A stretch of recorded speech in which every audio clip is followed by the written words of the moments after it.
BJP চলে আসবে, BJP চলে আসবে। আখেরে তো বিজেপি এলোই। দেখা যাক বিজেপি বাগনা ভাল্লুক। হয়তো আর 5টা আসিফার প্রাণ যাবে, 5 বছরে 25টা আসিফা মরবে, অভয়া হবে, কামদুনি হবে।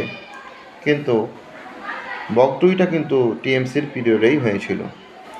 হতেও তো পারে বঙ্গ বিজেপি সেরকম না হয়ে রবীন্দ্র নজরুলের দেশ, স্বামী বিবেকানন্দের দেশ, রামকৃষ্ণের দেশ, তিতুমিরের দেশ, এদেশকে সুজলা সুফলা উন্নয়নে ভরিয়েও দিতে পারে।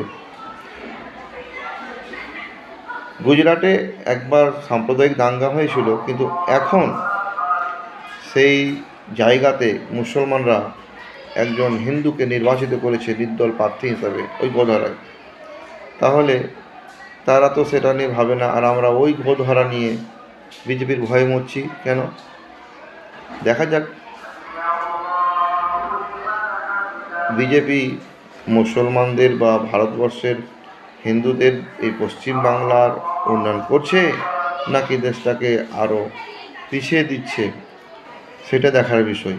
বিজেপি চলে আসবে, বিজেপিকে ফ্রন্টে নিয়ে খেলবো, বিজেপির ভয়ে মুসলিমরা ভোট দিবে টিএমসিকে। এ নোংরা রাজনীতি, ছোট রাজনীতি বেশি দিন টেকে না। আজ নিজেও হেরে গেল, দুঃখের বিষয়, লজ্জার বিষয়, আজ নিজেও হেরে গেল। কী করে ঘুরে বেড়াবে? অধ্যত্ত ভালো নয়। আজ দেখা যাক বিজেপির জুজু, বিজেপির ভয় কতটা ভয়াবহ হয়, কতটা খারাপ হয়। হতেও তো পারে বিজেপি সত্যি সত্যি বাংলার হিত গৌরব পুনরুদ্ধার করতে পারে।